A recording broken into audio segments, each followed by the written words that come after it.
여러분들이 가지고 계신 성경책 신약성경 214에서 215페이지에 나와 있는 오늘의 본문 말씀 사도행전 16장 1절에서 15절의 말씀을 저와 여러분이 한 절씩 교독하고 마지막 15절 같이 읽도록 하겠습니다. 말씀을 봉독합니다. 바울이 더베와 루스드라에도 이름에 거기 디모데라 하는 제자가 있으니 그 어머니는 믿는 유대 여자요 아버지는 헬라인이라.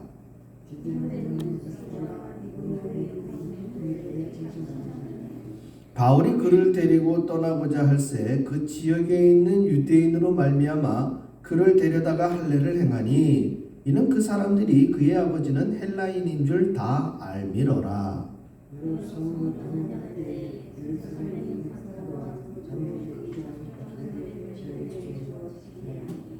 이에 여러 교회가 믿음이 더 굳건해지고 수가 날마다 늘어가니라.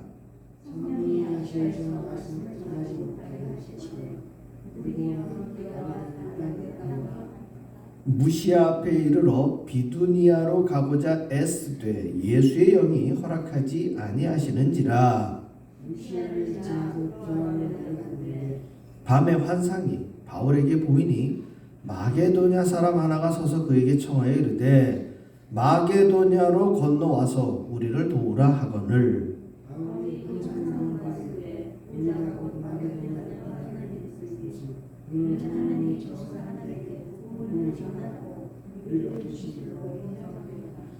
우리가 드로아에서 배로 떠나 사모드라게로 직행하여 이튿날 네아폴리로 가고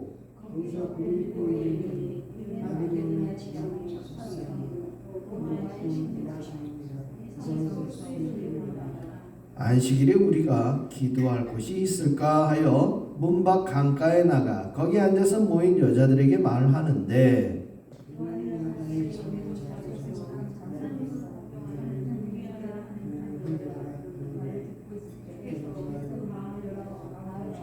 같이 읽습니다. 그와 그 집이 다 세례를 받고 우리에게 청하여 이르되 만일 나를 믿는 주 믿는 자로 알거든 내 집에 들어와 유하라 하고 강권하여 머물게 하니라. 아멘. 우리를 도우러라는 제목으로 말씀을 전합니다. 오늘 여러분들이 읽으신 이 본문은 이제 세 가지 내용이 이렇게 나와 있는데요. 먼저 첫 번째 내용을 살펴보면은요. 지난주에 이어서 잠깐 설명을 드리면 지금 1차 전도 여행에서는 본명은 요셉인데 그 닉네임이 바나바라 하는 바나바와 그리고 히브리식 이름은 사울이었는데 그의 헬라식 이름은 바울 하는 그 두 사람과 그 다음에 우리 바나바의 조카가 되는 마가라 하는 요한 이렇게 세 사람이 첫 번째 전도 여행을 떠난 것이죠. 그리고 지금 사도행전 16장으로 접어들기 바로 앞에 두 번째 전도 여행을 떠나기 위해서 바사바라 하는 유다와 실라라는 사람이 수리아 안디옥 교회에서 두 명이 더 첨가가 됐어요. 그런데 이 두 사람까지 첨가가 돼서 네 사람이 떠나고자 했을 때에 바나바라 하는 요셉은 자기의 조카 요한을 데리고 가자고 그랬어요. 그런데 그가 밤빌리아라는 지역에서 1차 전도여행 때 가다 말고 나 힘들어서 못하겠어요 하고 돌아가 버렸단 말이에요. 그래서 그것 때문에 이 바울이 되게 언짢고 같이 하지 못할 사람이라는 생각을 하게 되었다는 것이죠. 그렇게 되다 보니까 2차 전도 여행에서는 지금 이 바나바는 지금 동행하지 못하고 있고요. 바울과 실라가 지금 동행하고 있고 거기에 유다와 또 누가 이렇게 네 사람이 가게 됐습니다. 그리고 바나바는 당신의 조카 요한을 데리고 키프로스 구브로라고 하는 그 섬으로 떠나게 되는. 그래서 15장과 16장을 넘어올 때에는 바울의 2차 전도 여행이 누가가 동행하게 됨으로 인해서 이 바울의 전도 여행이 상세히 기록이 됩니다. 그리고 바나바와 마가의 전도 여행은 더 이상 사도행전에 자세하게 기록되지 않게 됩니다. 그래서 오늘 보게 되는 이 16장 1절부터의 내용은 바울, 그리고 실라, 누가, 유다 이런 사람들이 함께하는 2차 전도 여행으로 이어지고 있죠. 그런데 그 전도 여행에서 그 이름도 유명한 누구를 만납니까? 디모데를 만나게 되죠. 여기 보면 1절에 디모데라 하는 제자가 있으니 그 어머니는 믿는 유대 여자요 아버지는 헬라인이라. 이 얘기는 뭐냐 하면은요, 지금 미국에서 태어난 사람은 미국 사람이 돼요. 그걸 이제 그 사람의 국적을 정할 때 미국은 속지주의를 따릅니다. 그 속지주의라는 건 뭐냐? 어디에서 태어났냐라는 걸 얘기하는 거예요. 그런데 한국 같은 경우에는 속지주의가 아니라 속인주의예요. 그 속인주의란 얘기는 뭐냐? 두 사람이 한국 사람이면 태어난 사람은 한국 사람이 되는 거예요. 그리고 좀 더 나아가서 한국은 이제 요즘은 호주제가 폐지가 됐는데 호주제가 살아있을 때는요, 아버지가 한국 사람이면 여자가 어느 나라 사람이건 불문하고 태어나는 자녀는 한국 사람이 됐던 거예요. 그게 호주제였어요. 그래서 한국이 다문화 가정이 많아지는 요즘 외국에서 들어온 그 외국인 노동자들이나 외국인들이 많이 있는데 우리 한국 사람하고 결혼하는 경우가 생겼단 말이에요. 그런데 한국 땅에서 한국 여자하고 결혼을 했는데 아빠가 외국인이란 이유로 태어난 아이가 뭐가 안 되는 거예요?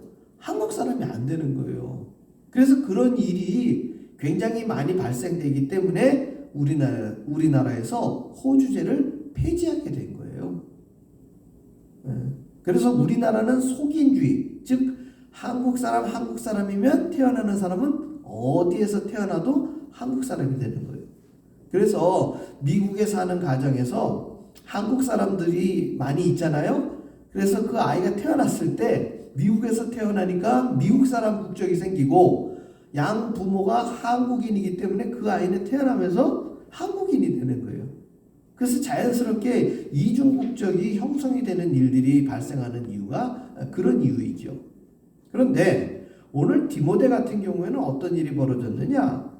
어머니는 유대 여자고 아버지는 헬라인이에요.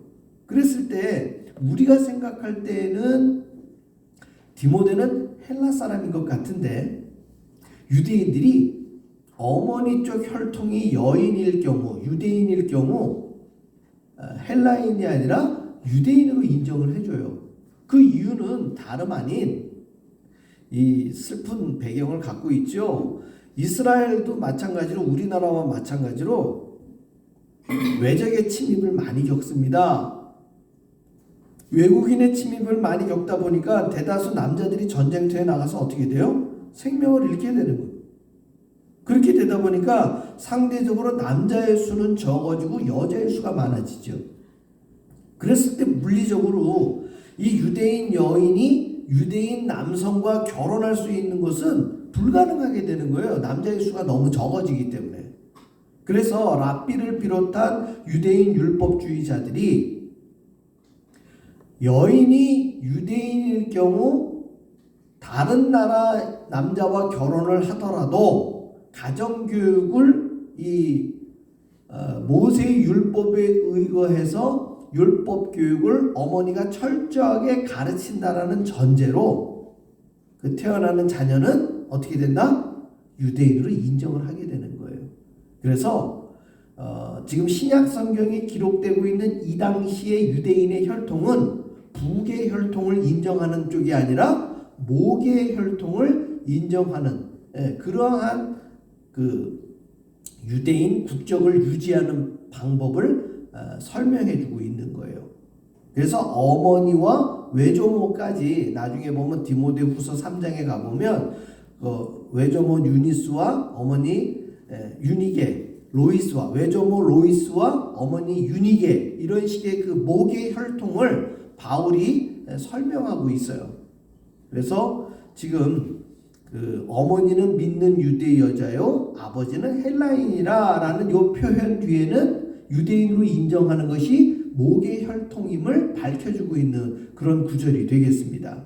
그리고 2절에 보면 디모데는 루스드라와 이고니온에 있는 형제들에게 어떤 사람이에요? 칭찬받는 사람이에요.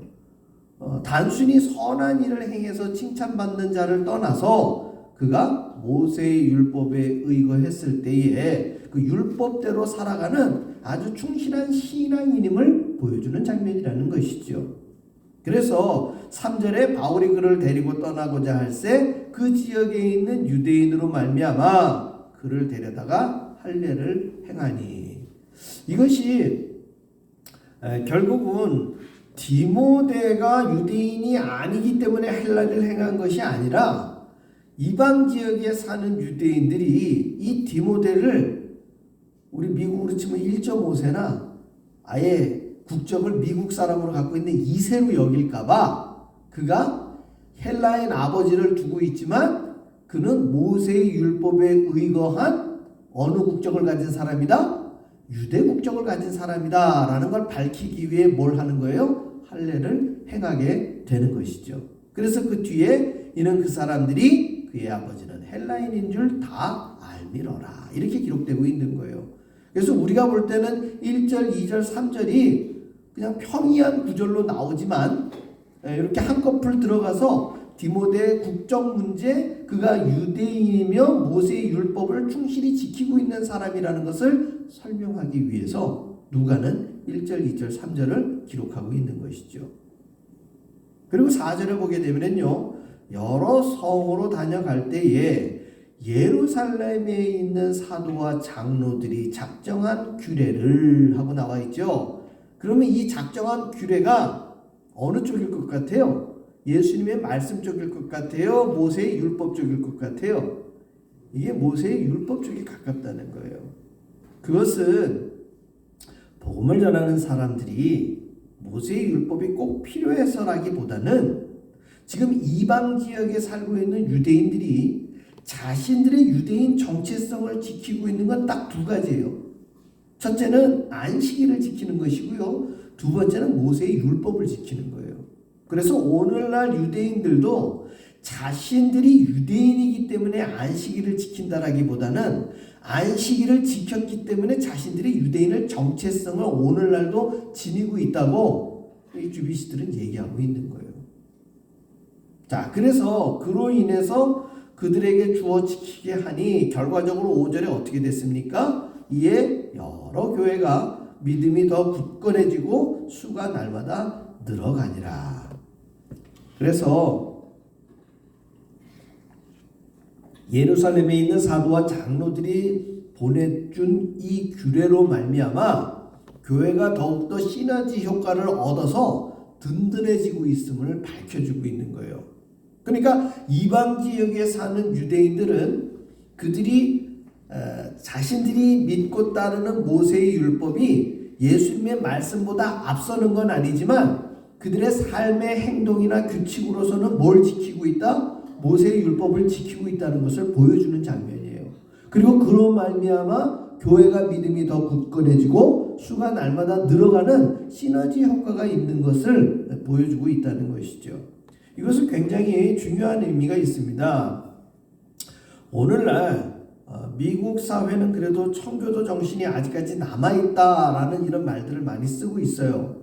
그런데 한국교회 같은 경우 지금 선교 역사가 100년이 조금 넘은 한 110년 정도의 역사를 가지고 있는데 이 110년 역사 가운데 근자에 즉 1970년대나 80년대 우리나라가 경제 성장을 이루어가고 있는 그 시점에서 교회도 폭발적으로 증가하고 그리스도인들도 많이 늘어났어요. 그런데 그 폭발적으로 늘어났던 이 교인들이 2000년대를 기점으로 해서 조금 이상한 현상이 발생됩니다. 첫 번째는 대형 교회 위주로 성장하게 되고요. 두 번째로는 대다수 그리스도인들이 경제적으로 잘 살게 되었어요. 여기에는 여러 가지 요인들이 있겠지만 가장 근본적인 이유는 아까도 말씀드렸듯이 7, 80년대에 우리나라가 경제적으로 성장하면서 그리스도인들뿐만 아니라 비그리스도인들도 어떻게 됐어요? 다 잘 살게 된 거예요. 보편적으로. 제가 지난 주간 뉴스에 봤더니 어떤 뉴스가 나왔느냐? 우리나라 국력이요, 세계에서 몇 위인 줄 아세요? 국력. 여러 가지 지표가 있는데 그 지표를 다 합쳐가지고 따졌는데 그 국력이 우리나라가 지금 세계 6위예요. 6위. 굉장하지 않습니까? 우리나라 국력이 세계 6번째예요. 그러니까 여러분들이 아시는 지금 미국, 중국, 또 러시아, 영국, 프랑스 이 나라 다음으로 우리나라라는 얘기예요. 이거는요 지금 일본보다도 우리나라가 국력이 더 앞서 있다는 얘기예요. 그럼 여러분들 좀 이상하게 생각할 거 아니에요? 이상하다. 경제로서는 일본이 지금 경제로서는 2위인가 3위 정도 될 텐데 지금 넘버 1이 미국이고 넘버 2가 중국이고 넘버 3가 일본이거든요. 근데 경제 지표가 아니라 국력이에요. 국력. 이 국력에는 뭐가 뒷받침되느냐? 이 방위력이죠. 군사력까지도 들어가는 거고요. 그 IT, 즉 사람들 디지털화 되어 가지고 지금 세계가 IT 문화로 많이 이관이 됐잖아요. 그런데 이 디지털 강국 중에 하나가 어느 나라예요? 우리나라 아니겠습니까? 그리고 GDP는 우리나라가 일본보다 뒤지지만, 즉 나라 전체 국민들이 만들어내는 생산물은 우리가 일본보다 뒤지지만 전체 국민들이 만들어낸 생산물을 인구 대비 n분의 1로 나누면은요 어느 쪽이 더 높으냐? 우리나라가 일본보다 더 높아요. GDP를 그 국민의 수로 나눴을 때는. 그래서 이런 지표로 따졌더니 우리나라가 지금 세계 몇 위다? 6위예요. 그런데 이런 경제적인 군사적인 발전을 한 것은 감사한 일인데 그에 반해서 기독교인들의 생활이나 신앙인들의 모습은 같이 상승하지 못하고 어떻게 됐을까요? 떨어졌다는 얘기예요. 잘 살게 되면서 이 만몬주의가 교회 안에도 밀고 들어와 가지고요. 돈 잘 벌고 기업이 잘 되는 곳에서 일하는 사람들은 믿음 좋은 사람. 오히려 돈 못 벌고 사업이 망하는 사람, 믿음 나쁜 사람.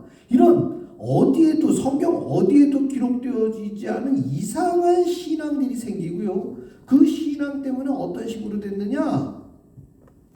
이게 예수 믿고 복 받는 게 어느 쪽으로 가버린 거예요? 이게 만몬주의, 이 돈 쪽으로 간 거예요. 돈 쪽으로. 그래서 예수 믿고 잘 산다라는 게 기복신앙 쪽으로 너무 커지는 바람에 아까도 말씀드렸듯이 교회도 대형 교회, 사람들이 많이 모이는 교회에 가면은 뭘 받는다? 복 받는다.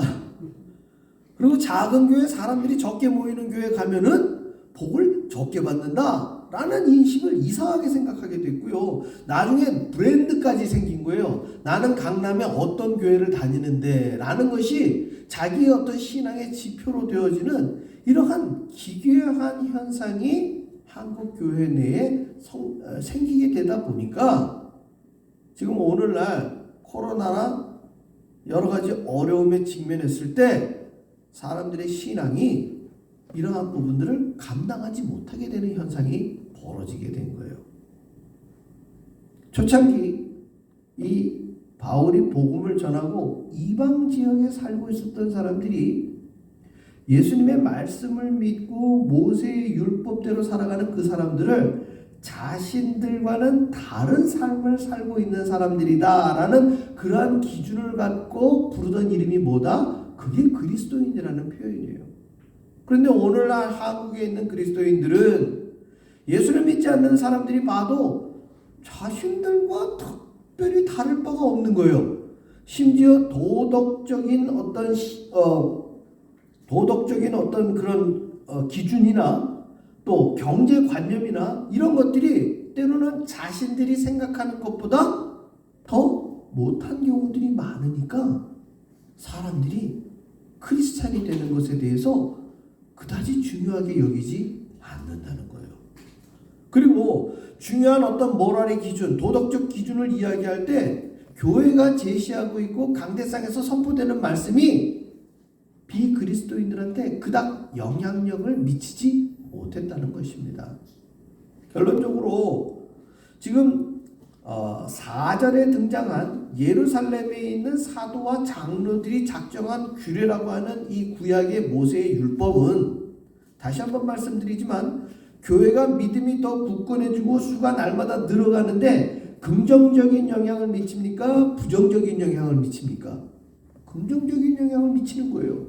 그렇기 때문에 예수님의 말씀이 기록되어져 있는 신약의 말씀만이 중요한 것이 아니라 그들의 삶을 하나님 앞에 더욱더 경건하게 살고자 하는 구약의 말씀 역시 오늘날 21세기 그리스도인들에게는 매우 중요한 말씀이라는 것이죠. 오죽했으면 예수님께서 바리새인들을 앞에다 놓고서는 이 회칠한 무덤아 하면서 독사의 새끼들아 하고 욕을 했지만 정작 돌아서서 일반 대중들에게는 뭐라고 말씀하셨느냐? 너희들의 의가 바리새인들보다 못하다면 결단코 천국에 들어가지 못하리라 라고 하면서 결론적으로 말씀을 했다는 것이죠. 그만큼 구약성경에 등장한 모세의 율법이 주는 삶의 어떤 모랄, 즉 도덕적 기준이나 실제 삶의 행동의 기준으로서는요 굉장히 중요한 의미가 있음을 밝혀주는 대목이라는 것이죠. 6절에 보면은요 성령이 아시아에서 말씀을 전하지 못하게 하시거늘, 저는 참 이 대목이 참 독특하게 들어옵니다. 그게 뭐냐면 바울은 지금 그 루스드라와 이고니온 지역을 떠나서 자신의 복음 전하는 방향을 이 세계사 지도에서 볼 때에 북동쪽으로 가려고 그랬어요. 북동쪽. 바울이 처하고 있는 자리에서 북동쪽으로 가면 그게 어디냐면 오늘날 지도상으로 보면 지중해 북쪽에서 터키를 통해 가지고 중동 쪽으로 가려고 하는 거예요. 우리는 성경에 보면 아시아라는 단어가 나오면 자꾸 우리가 살고 있는 아시아를 생각할 때가 많은데 이 신약 성경에 기록되어 있는 아시아의 개념은 우리가 살고 있는 이 아시아 대륙이 아니라 가깝게는 터키 쪽으로 해서 북쪽이고요. 조금 더 정확한 표현을 친다면 오늘날 우리가 중동 지역이라고 얘기하는 쪽을 아시아로 보고 있어요.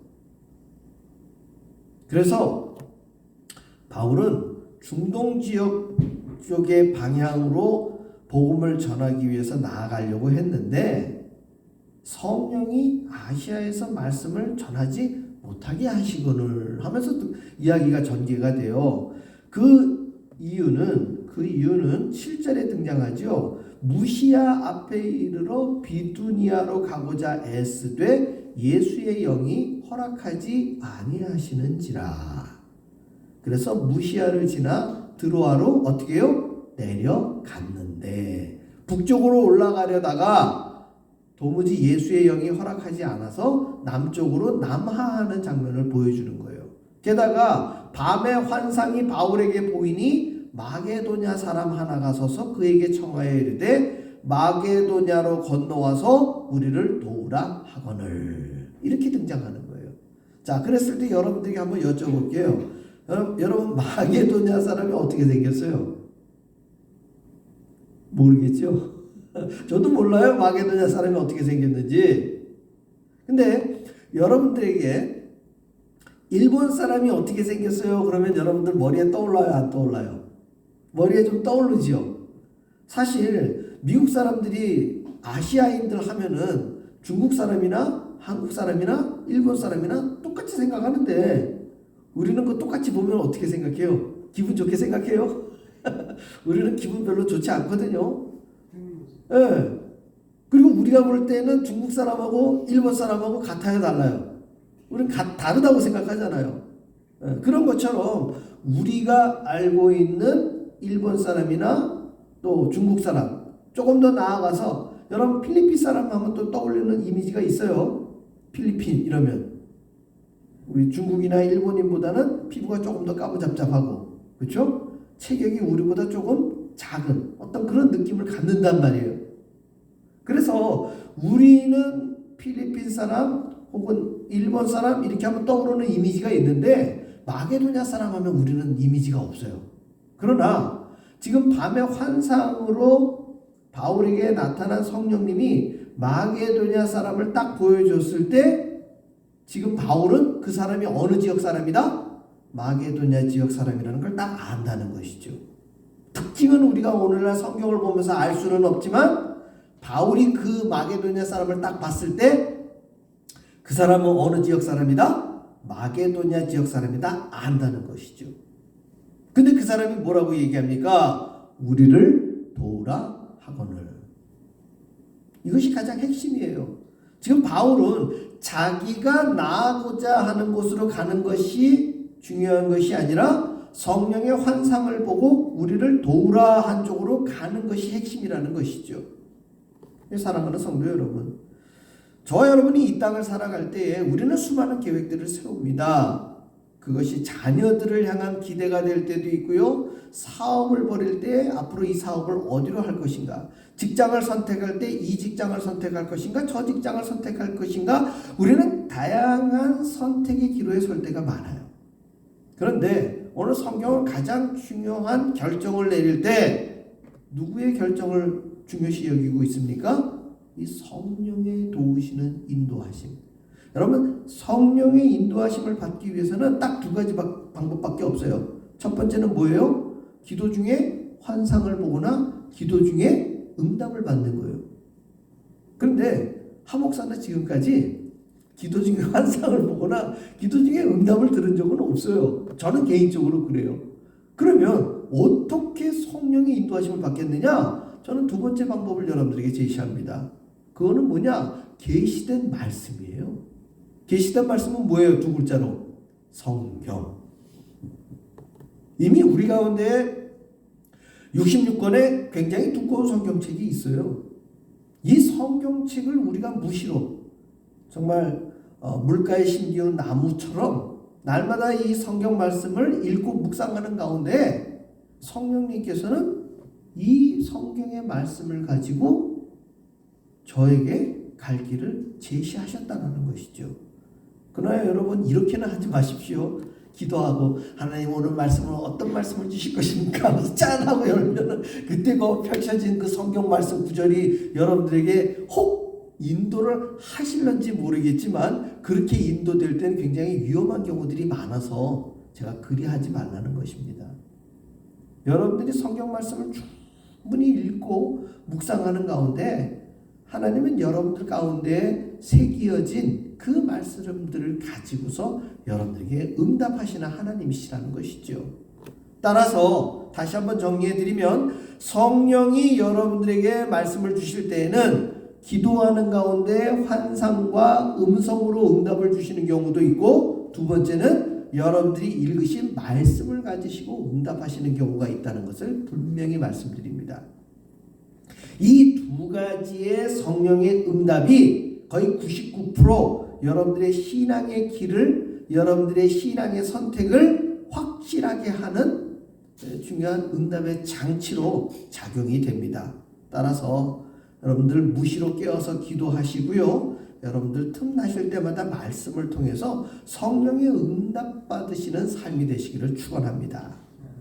자, 10절 봅니다. 바울이 그 환상을 보았을 때 우리가 곧 마게도냐로 떠나기를 힘쓰니 이는 하나님이 저 사람들에게 복음을 전하려고 우리를 부르신 줄로 인정함이로라. 아멘.